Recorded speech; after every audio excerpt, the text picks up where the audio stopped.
Hey everybody, Breakthrough Health and Life Coach Glenn Haddam here. I'm here with my good buddy Joe O'Leary, who's going to talk to us today about safety with the firebomb in pieces. So how to grill, how to light things up without burning down the forest and getting in trouble. Yeah, just a few examples of camp stoves is the simple sample. We have 4 types of camp stoves right here. There are many other types, but these are some of the, I guess, these are the ones that I have. So I even have a couple of more, but just for the sake of at least a splash introduction to different types of camp stoves, that's what we're here to do right now. Great. Yeah, I'm here to learn. Okay. So the first one I'll show, I'm not going to actually turn it on or anything. This is an old school, back in 1997 when I thru hiked the Appalachian Trail. This was the most popular stove. It's called a Whisper Light, by a company called MSR. And the Whisper Light is just a bomber type of a stove. It can fall apart and put it back together. And this served me for decades, the Whisper Light stove. It's these days seems to be becoming obsolete. There's different styles of stove that are lighter weight, easier to use, and burn hotter, more efficient, things like that. So, but just as an example, the old Whisper Light stove, they still work. Okay, so even the new ones probably a little bit lighter than this, and have a few more variables instead of just so basic. If I were to do a long distance backpacking trip by myself, I would use a lighter weight type of stove. One of the advantages of the Whisper Light stove, super lightweight and really durable. There are some newer styles that are actually lighter weight, just as durable, simple to use, and work really well. So, but this was sort of the pioneer of the lightweight, long distance backpacking stove for the outdoors. And then do you know a name or example of one of these newer versions of this? Well, I'll show you right here. There's this one right here, for example, is what's the term?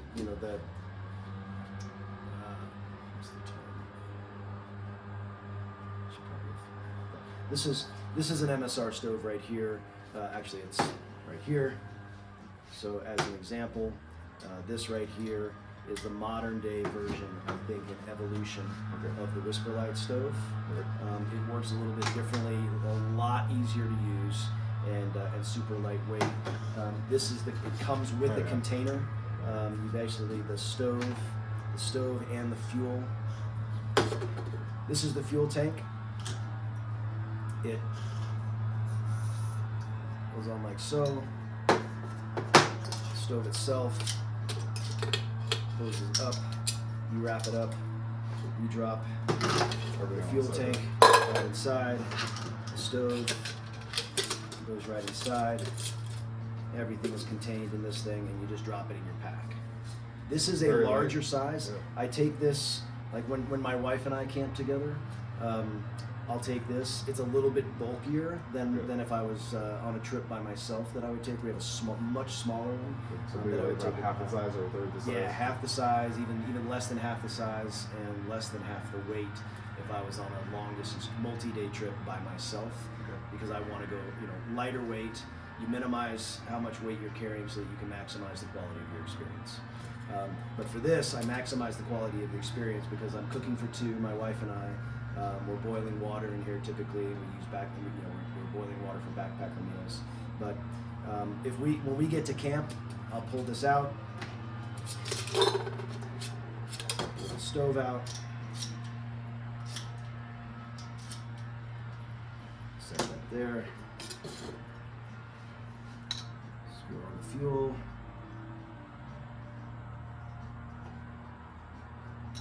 Usually. Once that gets on, it's good and tight.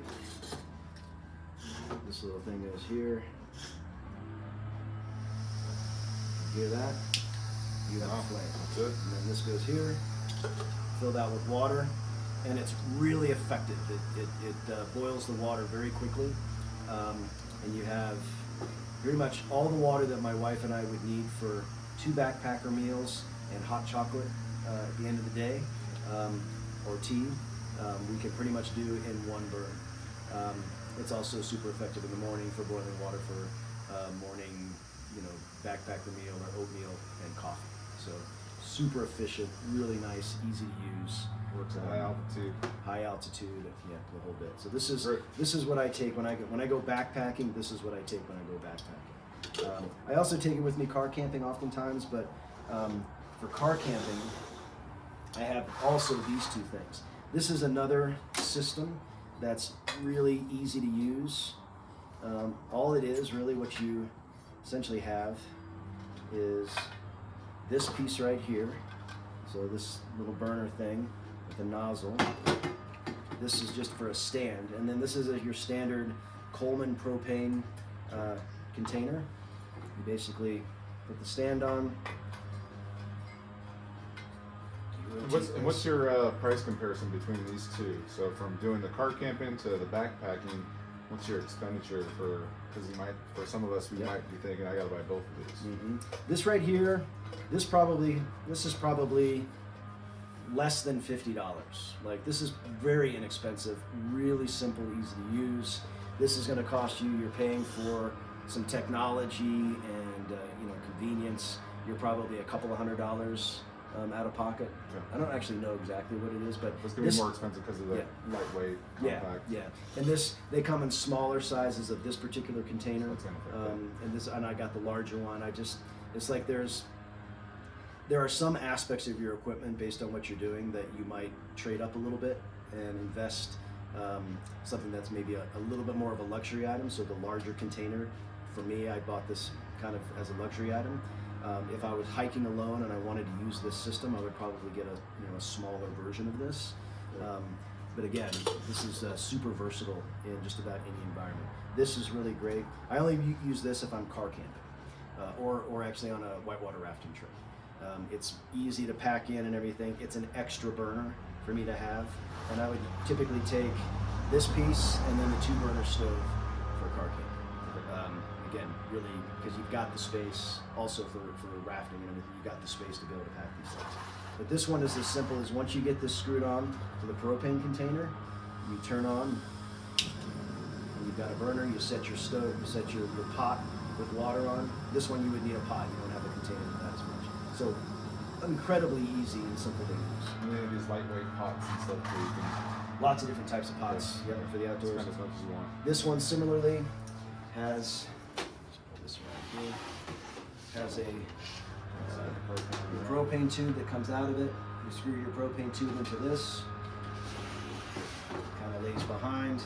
Again, as simple as turning the knob.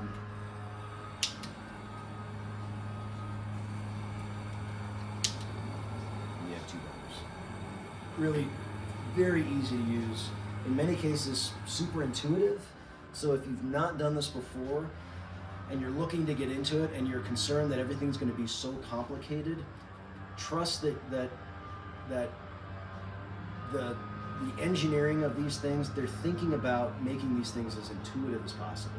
The Whisperlite stove, this old thing, not intuitive at all. It takes a little bit of time to kind of learn to use one of these things. It's a funky little system.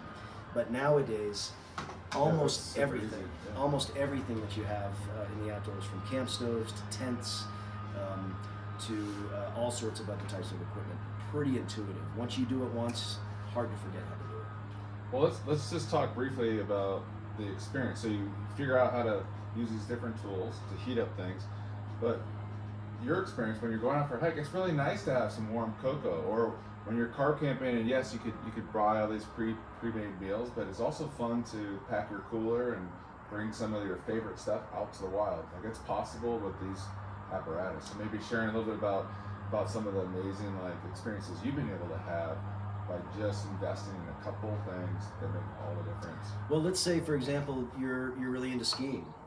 We ski. We consider our home mountain to be Winter Park, Mary Jane, but a lot of times when you're traveling to different types of ski resorts, part of the culture of skiing for a lot of people is you go out and you ski for a few hours and then you take a break. Of course, the ski resorts have restaurants and lodges and everything, but a lot of people make their way back to the parking lot with their car and they pull out a whole system, and people are grilling burgers and you know, making their own meals at their car. And so being able to pull one of these out in the middle of a day on a busy ski resort, great way to save money, because you're not spending obviously at the restaurants that are unbelievably expensive at the ski resorts For what you're getting.